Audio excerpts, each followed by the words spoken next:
Before Europeans arrived, North American Indian tribes had very little iron. They knew how to work it, but could not mine it, so the rare iron nuggets were used for jewelry. The Indians didn't use iron tools, but they had tomahawks. They used them in intertribal warfare and hunting, as well as ceremonial weapons. In 1634, English colonist William Wood described this Native American weapon as follows.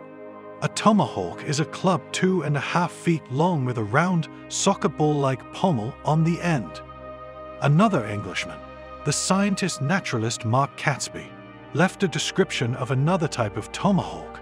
These tomahawks were small axes made of stone, ground to a blade and attached to a powerful handle.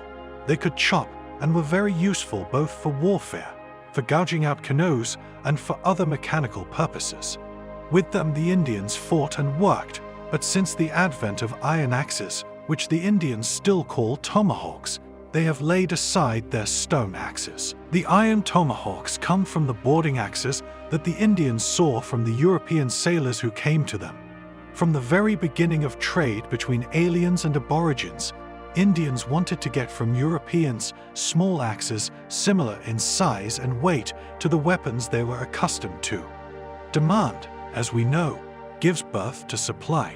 European manufacturers mass-produced axes specifically for the New World exchange trade. The technology of production of such axes was simplified as much as possible in order to make production cheaper and faster.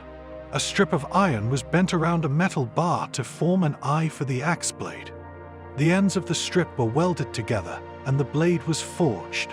On more expensive models of tomahawks, a hardened steel plate was clamped between the ends of the iron strip to form a durable cutting edge. In the mid-18th century, blacksmiths in the European colonies of North America established their own production of tomahawks, seriously competing with European suppliers. In order not to lose income, English and French manufacturers decided to move to the elite segment of this market. They began to make richly decorated tomahawks already mounted on the hilt. Their blades were decorated with inlay, chasing, figurative slits.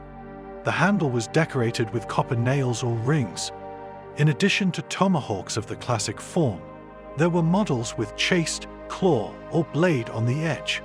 Because of their higher cost, they were mostly used by European settlers, but sometimes such tomahawks were presented to Indian chiefs as an expensive gift. In the XVII century, another type of tomahawk appeared, a smoking pipe axe. Its hilt had a hollow channel with a pipe cup on the butt.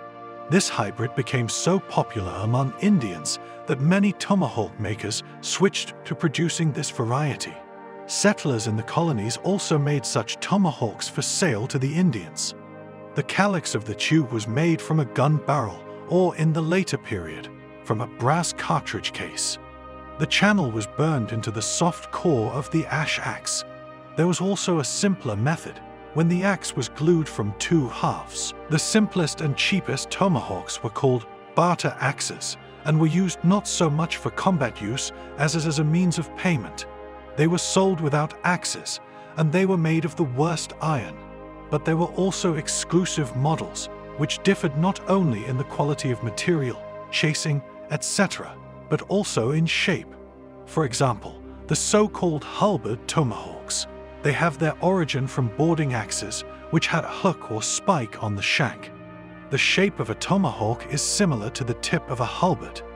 As a rule, such tomahawks belonged to the Indian elite. Contrary to popular belief, tomahawks were almost never thrown at the enemy in battle.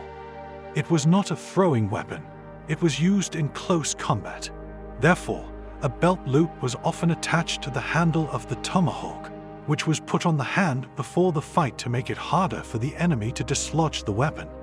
Sometimes wicker jewelry was attached to the end of the axe, which demonstrated the high status of the owner. Tomahawks, specially designed for throwing, did not appear until the 20th century. They were developed by U.S. Marine Peter LeGagnon, a native of the Mohawk tribe. In 1965, he demonstrated his model to Army officials and received permission to supply tactical tomahawks to the Army. This weapon was used in the Vietnam War, which is why it is sometimes referred to as the Vietnamese Tomahawk. In 2001, American Tomahawk restarted production of the VTRC, the most popular version of the Vietnamese Tomahawk, and it was reintroduced to the U.S. Army Special Forces.